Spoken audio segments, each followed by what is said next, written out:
হাসুদ খাজা আহমদ ধানি ওনাকে আমার বহুবার দেখা হয়েছে। ওনার চরণে আমার ভক্তিপূর্ণ সালাম মুবারকবাদ জানাই। আমি এই দরবারের দাস খাদেম হিসেবে অল্প পরিসরে কিছু কথা বলতে চাই। সেটা হচ্ছে আল্লাহ এবং বান্দার সম্পর্কটা নিয়ে। আল্লাহ আমাদের স্রষ্টা আর আমরা আল্লাহর বান্দা। অনেকে বলেন আমাদের নবী মুহাম্মদ সাল্লাল্লাহু আলাইহি ওয়াসাল্লাম সম্পর্কে তরিকতপন্থীরা বলতে বলতে অনেক দূর পর্যন্ত বলে ফিরেছে।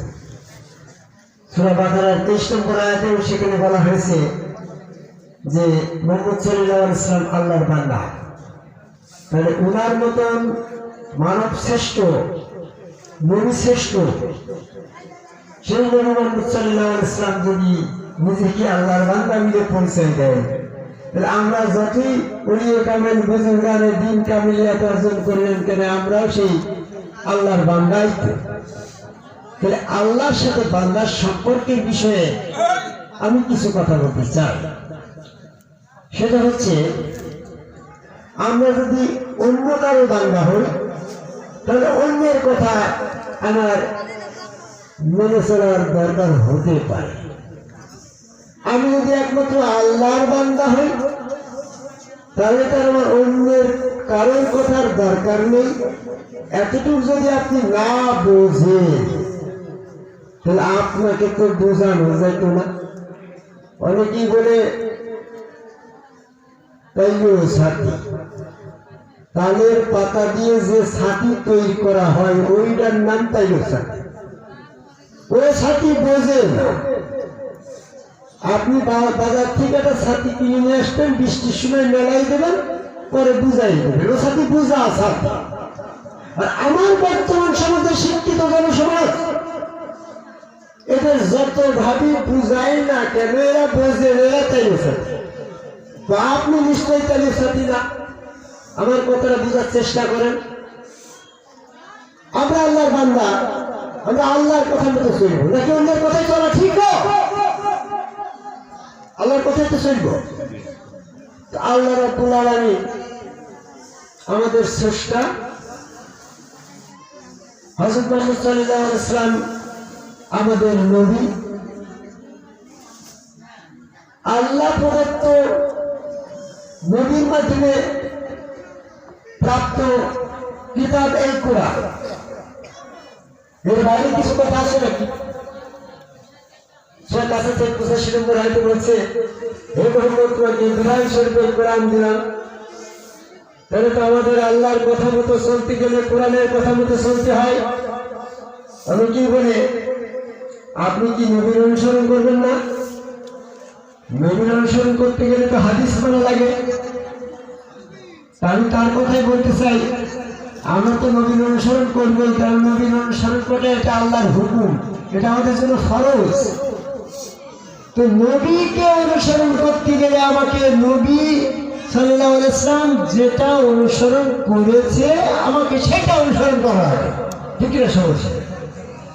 তো আমি কোরআন গবেষণা করে দেখেছি নবী মুহাম্মদ সাল্লাল্লাহু আলাইহি ওয়াসাল্লাম ওহী ব্যতীত তিনি কোনো কিছুই অনুসরণ করে নাই। সূরা আনামের 50 নম্বর আয়াত। এমনকি এখানে বলা হয়েছে, হে নবী তোমার পরে যাহা ওহী অবতীর্ণ হয় শুধু তুমি তাহারই অনুসরণ করো, অন্য কোনো কিছু অনুসরণ করিও না। কারণ নবী মুহাম্মদ সাল্লাল্লাহু আলাইহি ওয়াসাল্লামের ওহীর বাইরে কোনো কিছু অনুসরণ করে নাই। তাহলে আমরা সেই নবীকে অনুসরণ করতে যে হাদিস কিভাবে আনি? হাদিস তো নবীর কথা। নবী যখন কোরআনের বাইরে কোনো কিছু অনুসরণ করে না, তাহলে আমরা যদি কোরআন অনুসরণ করি তাই তো নবীর অনুসরণ করা হয়ে যাইব। এই জন্য আমি বলি, মূর্খের সমাজে যারা থাকে তারা নবীকে ছোট করার জন্য হাদিস বানায়। অসংখ্য হাদিস আছে যেগুলো নবীর কথাই। এই জন্য সত্যের সাথে মিথ্যা মিশ্রিত করে আজকে সমাজকে কলুষিত করেছে তারা কিন্তু আল্লাহ তাদের রব, তারা আল্লাহর বান্দা সম্পর্ক থেকে আল্লাহর বান্দা হই, তাহলে আমাদের আল্লাহর কথার পরে চলতে হবে। তাহলে নবী চলল আল্লাহর কথার অনুসরণে, তিনি হাদিস অনুসরণ করে নাই। আমরা যদি নবীর অনুসারী হতে চাই, তাহলে আমাদের ওই আল্লাহ পাকের ওহী অনুসরণ করার মাধ্যমে নবীর অনুসারী হতে হবে। কোন প্রয়োজন নেই হাদিসে।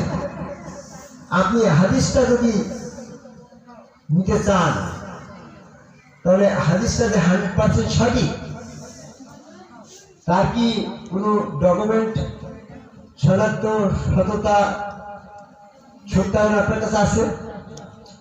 আপনারা মৌলানা সাহেবরা বলেন যে সহিহ হাদিস, আরে সহিহ হাদিস করার, সহিহ হাদিস কথার ভিতরে তো জয়ীফ হাদিস উল্লেখ হয়ে যায়। কি বুঝলেন? এটা সঠিক, তার মানে বাতিল হয়ে ছিল, বাতিলের মাঝখানে এটা সঠিক। যখন আপনারা বলেন এটা সহিহ হাদিস, তার মানে আপনার কথায় প্রমাণ হয় বাতিল হাদিসও কিছু এই সময় আছে। এটা যদি না বলেন বললাম তাহলে সঠিক। তার মানে যেখানে সন্দেহ আছে সেখানে হাদিস উপস্থিত নাই, অর্থাৎ হাদিস ডিলেট করে। আসেন, আপনি যদি জানতে চান মৌলানা হাসিবুলের কাছে যে নবী মুহাম্মদ সাল্লাল্লাহু আলাইহি ওয়াসাল্লাম যে হাদিসের অনুসারী ছিলেন না, তার একটা আয়াত বলেন। আমরা প্রশ্ন কি থাকতে পারে না বসে? কি আপনাদের নাই? যদি থাকে তাহলে আপনি মনগড়ভাবে একটা কিসসা কাহিনী বুঝলেন, সেটা কিন্তু গ্রহণযোগ্য নাও হতে পারে। কিন্তু আমি যখন কোরআন গবেষক হাসিবুল বলবো, কোরআন থেকেই তো সেটা বলতে হয়। বলেন তো, আমি পৃথিবীর সকল আলেম ওলামা মাওলানা সাহেবকে চ্যালেঞ্জ করলাম, নবী মুহাম্মদ সাল্লাল্লাহু আলাইহি ওয়াসাল্লাম যে হাদিসের অনুসারী ছিলেন না, তার আয়াত শুনে যান। লোকে যখন তোমাকে প্রশ্ন করে নূহ সম্পর্কে, তখন আপনি বলে দিন এই কথায় প্রমাণ করে যে এক শ্রেণীর লোক, একদল লোক ওনাকে নূহ সম্পর্কে জানতে চাইছিল। উনি যদি নিজের থেকে হাদিসের অনুসারী হতেন, তাহলে নিজেই তার উত্তরটা যথার্থই দিয়ে ফেলত। যেহেতু তিনি নিজে নবী, আল্লাহর নবী হওয়া সত্ত্বেও নিজের থেকে নূহ সম্পর্কে কোনো নসিহত করে নাই, ওহীর অনুসরণের অপেক্ষা ছিল, তার মানে তিনি নিজের কথার অনুসারী, হাদিসের অনুসারী ছিলেন না, তিনি ছিলেন ওহীর অনুসারী। সূরা বনী ইসরাঈলের 85 নম্বর আয়াত পড়ে দেখেন যে লোকে তোমাকে প্রশ্ন করে, কেন উত্তরটা এরকম, আয়াতটা এভাবে আসছে। তার মানে এই আয়াতেই জানানো হয়েছে ইতিপূর্বে, এই আয়াত নাযিল হওয়ার পূর্বে একদল লোক নবী সাল্লাল্লাহু আলাইহি ওয়াসাল্লামকে নূহ সম্পর্কে জিজ্ঞাসা করেছিল, আর নবী সাল্লাল্লাহু আলাইহি ওয়াসাল্লাম নিজের তরফ থেকে নূহ সম্পর্কে কোনো কথা না বলায় এটা প্রমাণ করে যে তিনি হাদিসের অনুসারী ছিলেন না। কি আপনারা কি মনে করেন? তাই তো, একটু সমর্থন দিলেন। আপনারা তো তারই সাথে না, আপনার তো বলছেন যদি তিনি নিজের তরফ থেকে কথা বলতেন নূহ সম্পর্কে, তাহলে আর জিবরাইল ফেরেশতা এসে আয়াত নাযিল করার দরকার হতো না, কারণ নিজের কথাও তো দলিল, সেটাই দলিল হয়ে যেত। যেহেতু নিজে জানতেন যে আমার কথা দিনের কোনো দলিল নয়, দিনের মালিক একমাত্র আল্লাহ, দিনের দলিল একমাত্র আল্লাহর কথা, কোরআন আয়াত নাযিল, সেটার অপেক্ষায় তিনি থাকলেন। তখন জিবরাইল ফেরেশতা এসে বলল, বলো রূহ সম্পর্কে তোমাকে জিজ্ঞাসা করে, তুমি বলো রূহ তোমার রবের সত্তা, রবের আদেশ ঘটিত ব্যাপার, এখানে কারোর কোনো হাত নেই। তাহলে আমি এই সমস্ত প্রেক্ষাপট দিয়ে, ঘটনা দিয়ে এটা প্রমাণ করলাম যে নবী মুহাম্মদ সাল্লাল্লাহু আলাইহি ওয়াসাল্লাম নিজেই হাদিসের অনুসারী ছিলেন না। এখানে অনেক আলেম ওলামা মাওলানা সাহেব আছেন, প্রয়োজনে তারা দেখবেন। আরেকটি আয়াত দেখেন, সম্ভবত সূরা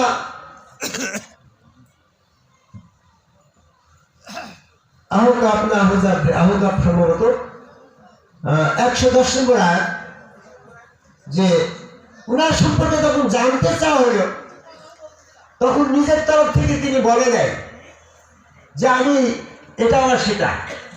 তখন আয়াত নাযিল হয়ে গেল, বলো আনা বাশারুন মুসলিকুম, আমি তোমাদের মতো মানুষ। সেখানেও কিন্তু প্রশ্ন উত্তরে এসেছিল যে আপনার বিষয়ে আপনি পরিচয় দেন, নিজের তরফ থেকে নিজের পরিচয় তিনি দেন নাই। ওহিতে যেটা বলেছে, আমি তোমাদের মতো মানুষ। এখানে এই দুই আয়াত দিয়ে আমি প্রমাণ করি যে তিনি ওহির অনুসারী ছিলেন, হাদিসের অনুসারী ছিলেন না। নবী মুহাম্মদ সাল্লাল্লাহু আলাইহি ওয়াসাল্লাম বিদায় হজের ভাষণ শেষে যখন খুম্বা নামক জলেশের কাছে আসলেন, তখন কোরআনের সবশেষ ওহী যেটা সূরা মাইদার 3 নম্বর আয়াত নাজিল হইল, বলা হলো আজকে তোমাদের দিনকে পরিপূর্ণ করে দেওয়া হলো।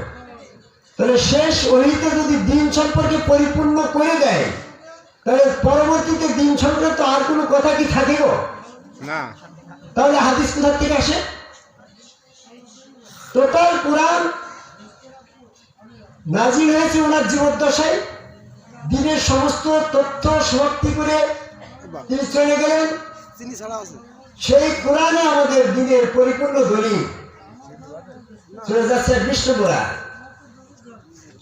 এই কোরআন মোতাবেক যারা বিধান দেয় না, ইজমা কিয়াস ফতোয়া হাদিস নিয়ে দড়ি বেড়ায়, এদের ব্যাপারে কোরআনের ভিতরে আসছে দিনের বিষয়ে কোরআন মোতাবেক যারা বিধান দেয় না তারা জালিম, ফাসিক, কাফের। সূরা মাইদার 44, 45, 17 নম্বর আয়াত। আমি এতক্ষণ যেটা বললাম আপনাদের মনোযোগটা কোরআনের দিকে আনার জন্য। আল্লাহুম্মা সাল্লি আলা হাজির। এখন আসেন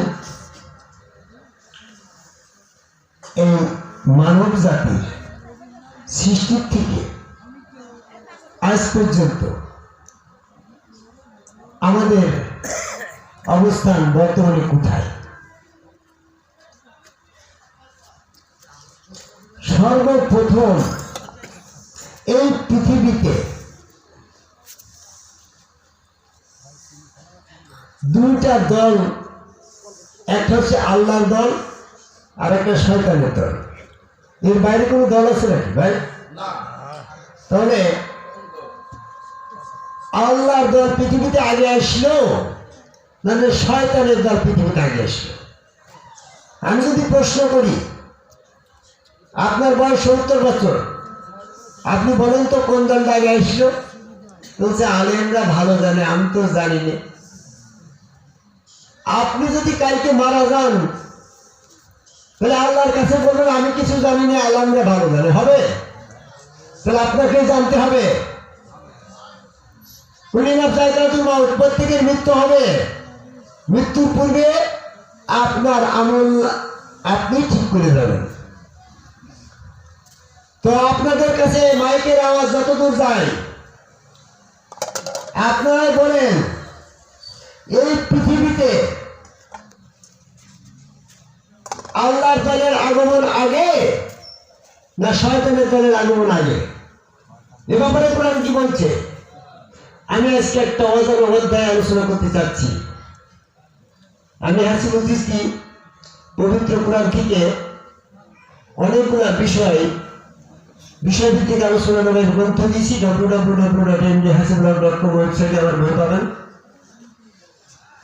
অসংখ্য ভিডিও ইউটিউবে আছে, ফেসবুকে আছে, সেখান থেকে আলোচনা পাবেন। কিন্তু আজকের আলোচনা নতুন আলোচনা, এটা কোথাও নেই। আমি সেখান থেকে আপনাদেরকে বলতে চাই। আর আমি সম্ভবত কথা বলি যখন যেটা উদয় হয় সেখান থেকে। আজকের উদয় হয়েছে তাই আজকে একটা বলবো, গতকালকের উদয় হওয়ার কথা বলে দিয়েছি, ওই নিয়ে আমি আজকে আর আলোচনা করবো। কারণ আমার আলোচনা তো গতকালকে বলেই দিচ্ছি। তো আজকের আলোচনা হচ্ছে এই পৃথিবীতে শয়তান দল আগে আসলো না আল্লাহর দল আগে আসলো, এটা আপনাকে আগে জানতে হবে। শুনে যান, আল্লাহ রাব্বুল আলামিন আদমকে তৈরি করে জান্নাতের ভিতরে রেখে বলল যে হে আদম, তুমি তোমার স্ত্রী নিয়ে জান্নাতে বসবাস করো, ওই নিষিদ্ধ বৃক্ষের কাছে যেও না। সূরা বাকারার 35 নম্বর আয়াত। তখন ইবলিসের সাথে আবার আল্লাহ পাকের একটা কন্টেস্ট হয়ে গেল। ইবলিস বলল যে আমি আপনার আদমকে পথভ্রষ্ট করব, আমাকে একটু সময় দেন। আল্লাহ আদমের পরে কনফিডেন্স রেখে বললো, যাও তোমার সময় দিলাম, আমার বান্দা আদমকে তুমি পথভ্রষ্ট করতে পারবে না। কারণ তিনি জানতেন ইচ্ছা শক্তির স্বাধীনতা বান্দার আমি দিয়েছি। আদম যদি ইচ্ছা না করে তাহলে শয়তান কখনোই তাকে নিষিদ্ধ বৃক্ষ থেকে ভক্ষণ করাতে পারবে না। ঠিক আছে কথা হয়? তো অনেক চেষ্টা করার পরও ইবলিস কিন্তু আদমকে দিয়ে নিষিদ্ধ বৃক্ষ থেকে ভক্ষণ করাতে পারে না। কারণ ইচ্ছা শক্তি স্বাধীনতা আল্লাহ বান্দার দিয়েছে, সৃষ্টিকে দিয়েই সৃষ্টি করা হয়েছে। ইচ্ছা শক্তি স্বাধীনতা দিয়ে ইবলিসকে সৃষ্টি করেছে। সেই ইচ্ছা শক্তি স্বাধীনতা যদি কন্ট্রোল করার পাওয়ার আল্লাহ নিজ হাতে রাখে, তাহলে ইবলিস যখন সেজদা করলো না, তখন তো সেটা দিয়ে সে কন্ট্রোল করে সেজদা করে নিতে পারত। কাজেই আল্লাহ পাক সৃষ্টির ইচ্ছা শক্তি স্বাধীনতা দেওয়ার পরে সেটা কখনো কর্ম করবে না। তো ইবলিস যত চেষ্টাই করুক না কেন, আদম যদি ইচ্ছা না করে তাহলে নিষিদ্ধ বৃক্ষ থেকে সে তাকে দিয়ে ভক্ষণ করানো সম্ভব নয়। এটাই ইবলিস কখনো পারবে না। এই আত্মবিশ্বাস আত্মবোধ রেখেই কিন্তু ইবলিসের সাথে আল্লাহ কন্টেস্ট করিল। অনেক চেষ্টা করার পরে ইবলিস যখন ব্যর্থ হয়ে গেল, তখন বলে ইচ্ছা শক্তি স্বাধীনতা আদমের দেওয়া হয়েছে, আদম যদি নিজের ঠিক ইচ্ছা না করে তাহলে আমার দ্বারা কখনো সেটা আদমকে পথভ্রষ্ট করা সম্ভব নয়। তখন তিনি গবেষণা করে দেখল যে আদম যে কথা বললে নিজে ইচ্ছা করে নিষিদ্ধ বৃক্ষ থেকে ভক্ষণ করে, সেই প্রচেষ্টা তিনি করতে গেলেন।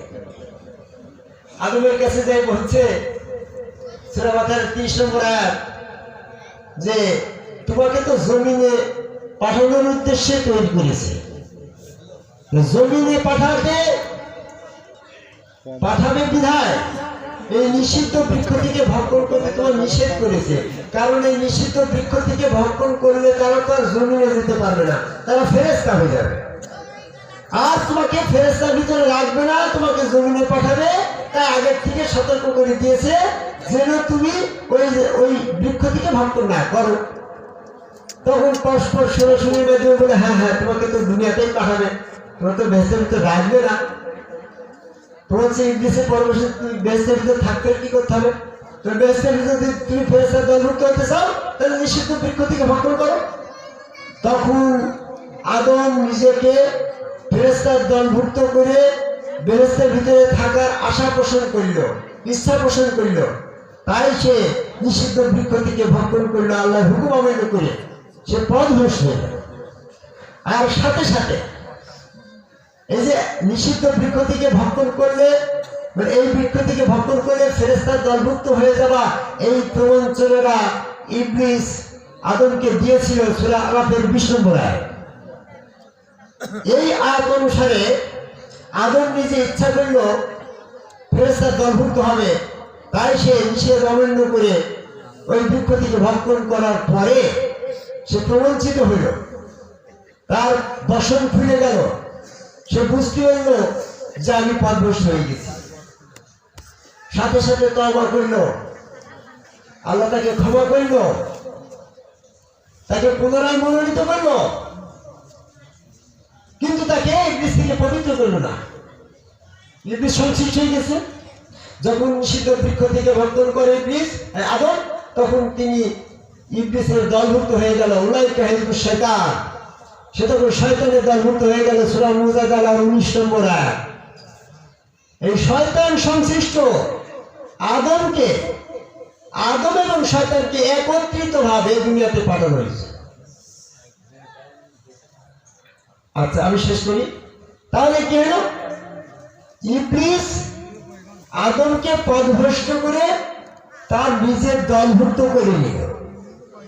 তাহলে পৃথিবীতে আদমের আগমনের বাইরে কোনো মানুষ এসেছে? তাই আদম যখন আসলো তখন তিনি আল্লাহর দলভুক্ত হয়ে আসলো না ইবলিসের দলভুক্ত হয়ে আসলো? কি বলেন আপনার কথা বলেন? ইবলিসের দলভুক্ত হয়ে আসলো। তাহলে এই পৃথিবীতে সর্বপ্রথম ইবলিসের দলের আগমন, এখান থেকে তোমাকে মুমিন হতে হবে, আল্লাহর দলে যেতে হবে, ইবলিসের দল থেকে বেরিয়ে আসতে হবে, তাহলেই তুমি আল্লাহর দলভুক্ত হবে। দল কয়টা গো? দুইটা। তুমি যদি ইবলিসের দলেই থেকে যাও, তো পশ্চিমকালেও আল্লাহর দলে যেতে পারো না, তুমি ইবলিসের সাথেই দলকে চলে যাওয়া। তাহলে আমি বলি, আপনার বয়স 70 বছর, 60 বছর, 65, 50, 40 যাই হোক না করে, যে কোনো মুহূর্তে আপনার মৃত্যু হবে। মৃত্যুর সময় যদি আপনি ইবলিসের দলভুক্ত থাকা অবস্থায় মৃত্যুবরণ করেন, তাহলে ইবলিসের জন্য যে ফয়সালা আপনার জন্য একই ফয়সালা। আমি সারাদিন ওয়াজ করবো না, আপনি আপনার এই ওয়াজ বাড়ি নিয়ে যান, যাই গবেষণা করেন যে মৌলানা হাসিবুল কি বলল, আপনি ইবলিসের দলে আছেন, আমি প্রমাণ করে দেব। কিভাবে দেব? ইবলিস একটা আয়াত অমান্য করেছে নাকি? কয়টা আয়াত অমান্য করছে? একটা আয়াত যদি আপনার দ্বারা অনুমানিত না হয়ে থাকে, তাহলে আপনি আর ইবলিসের দলে নেই। তাহলে তো অসংখ্য আয়াতের বিরুদ্ধে আপনি চলেন। দেখেন, আপনি সুদ খান, ঘুষ খান, জিনা করেন, মিথ্যা বলেন, সত্যের থেকে মিথ্যাকে মিশ্রিত করে হাদিস বানান, নিজ হাতে কিতাব রচনা করে আল্লাহর নামে চালিয়ে দেন, অনেক কিছু। তাহলে আপনি কিন্তু শয়তানের দলেই আছেন। শয়তানের দল থেকে বেরিয়ে আসবেন। আপনি বলবেন যে আমি হজ করে আসি, আমি মুমিনের দলভুক্ত হয়ে গেছি। আপনি হজে গিয়েছেন, যান, নিষেধ নাই। আপনি তাবলীগ করেছেন, আপনি মুমিনের দলভুক্ত হয়ে গেছেন, তাবলীগ করেন, নিষেধ নাই। আপনি 5 ওয়াক্ত নামাজ পড়েন, নিষেধ নাই। কিন্তু এই নামাজ, রোজা, হজ, যাকাত সমস্ত দ্বীনি কর্ম ব্যবস্থা হচ্ছে মুমিনের জন্য। আমি কোরআন গবেষণা করে দেখেছি, হে মানুষ তোমরা সালাত কায়েম করো, এটা কোনো আয়াত নেই। হে মুমিন তোমরা সালাত কায়েম করো। তাহলে তুমি মুমিন না হয়ে সালাত কায়েম করা তোমার কি বোকামি হচ্ছে না? তাই মুমিন হইতে পারলে হওয়ার পদ্ধতিটা কি? শয়তানের দলে থেকে তুমি কিভাবে মুমিন হবা? তাহলে শয়তানের দল থেকে বেরিয়ে আসতে হবে। আমি কোরআন গবেষণা করে দেখেছি, আপনার একটা সূত্র দিই। আপনার মুমিন হতে হলে আল্লাহ পাকের অনুমতি লাগবে। সূরা ইউনূসের 100 নম্বর আয়াত। আর আল্লাহর অনুমতি নিতে হলে আল্লাহর দলভুক্ত হওয়া লাগবে। আল্লাহর দলভুক্ত হতে হলে শয়তানের দল থেকে বেরিয়ে আসতে হবে। মানে আপনার তো জন্মটাই তো পৃথিবীতে যখন আগমন করছেন, তখন তো শয়তানের দলই আছে। আপনি তো মুমিন হয়ে জন্মগ্রহণ করেন না। যদি আপনি মুমিন হয়ে জন্মগ্রহণ করেন আর আদম যদি শয়তান হয়ে পৃথিবীতে আসে, তাহলে আদমের থেকে আপনার মর্যাদা বেশি হয়ে গেল না? আদম যখন শয়তান সংশ্লিষ্ট হয়ে দুনিয়াতে এসেছে, আপনি যখন ভূমিষ্ঠ হচ্ছেন, তখনও কিন্তু তাই। যে আপনাকে শয়তানের দল থেকে বেরিয়ে আসতে হলে আল্লাহর অনুমতি লাগবে। আল্লাহর অনুমতি নিতে হলে আল্লাহর দলভুক্ত হতে হবে। আপনি তো আছেন শয়তানের দলে, আপনাকে তো আল্লাহ অনুমতি দেয়নি, আপনি মুমিন হন নাই। আপনার সালাত কোনো কাজে আসবে না, আপনার রোজা কোনো কাজে আসবে না, আপনার যাকাত কোনো কাজে আসছে না, আপনার হজ কোনো কাজে আসছে না, আপনার দ্বীনি কর্ম ব্যবস্থা সমস্তই বাতিল হয়ে যাচ্ছে। এই জন্য আমার প্রেসক্রিপশন হচ্ছে, আল্লাহর অনুমতি ব্যতীত কেউ মুমিন হতে পারবে না। সূরা ইউনূসের 100 নম্বর আয়াত। আর আল্লাহর অনুমতি নিতে হলে আল্লাহর দলভুক্ত হতে হবে। আল্লাহর দলভুক্ত হতে হলে শয়তানের দল থেকে বেরিয়ে আসতে হবে। শয়তানের দল থেকে বেরিয়ে আসতে হলে শয়তান বিরোধী কাজ করতে হবে। শয়তান বিরোধী কাজ কি? সূরা হিজরের 33 নম্বর আয়াত পড়ে দেখেন, শয়তান কখনো আদম কমায় আল্লাহকে সিজদার শামিল হবে না। আপনি যখন শয়তানের দল থেকে বেরিয়ে আসতে চান, তখন আপনাকে আদম কমায় আল্লাহকে সিজদা দিয়েই শয়তানের দল থেকে পবিত্র হতে হবে। এই জন্য আদম কমায় সিজদাকারী একজন সম্মুখ গুরু রাসূল আপনার দরকার। এই রসুলের হাত আল্লাহর হাত, রসুলের পাল্লার পর রসুল চেহারার ভিতরে আল্লাহ। সেই আল্লাহকে স্মরণ করতে হলে সেখানে সেজদা দিয়ে শয়তানের দল থেকে পবিত্র হওয়ার পর আপনার মস্তিষ্ক পবিত্র হয়ে গেল, তখন আপনি আল্লাহর স্মরণ করতে পারবেন। আল্লাহর দলভুক্ত হলেন, তখন আপনি ইমানের অনুমতি পেলেন, আপনি মুমিন হলেন। এবার সালাত, যাকাত, হজ, রোজা ইত্যাদি যা আনুষ্ঠানিক কর্ম আছে করে দেন, কোনো সমস্যা নাই। এই জন্য আমি আপনাকে যদি বলি, রসুল ব্যক্তিকে আল্লাহর আনুগত্য করা যাচ্ছে না। সূরা নিসা ৮০ নম্বর আয়াতে বলছে, মানাতি রাসূলা ফাকাদাতুল্লাহ, যে রসুলের আনুগত্য করলে সেটা আল্লাহর আনুগত্য। তো আল্লাহর আনুগত্যের ফর্মুলা হচ্ছে রসুলের আনুগত্য। কুনতুম তুহিব্বুনাল্লাহ ফাত্তাবিউনি, যদি তুমি আল্লাহকে ভালোবাসতে চাও তাহলে রসুলের অনুসরণ। যদি তুমি আল্লাহর হাতে হাত রাখতে চাও তাহলে রসুলের হাতে বায়াত হও। সূরা ফাতিহা ১০ নম্বর আয়াত। আল্লাহর আনুগত্য করতে হলে রসুল, আল্লাহর অনুসরণ করতে গেলে রসুল, আল্লাহর হাতে বায়াত হতে গেলে রসুল। রসুল বাদে কি আল্লাহর কোনো ঠিকানা পাওয়া যাবে? এখন যদি আপনি আল্লাহকে স্মরণ করতে চান তাহলে রসুলকে আগে স্মরণ করেন। রসুলকে স্মরণ করার মাধ্যমে আল্লাহ স্মরণ হবে। কারণ কি? আল্লাহ তো আপনার কাছে অদেখা। আল্লাহ কি দেখেছেন কখনো?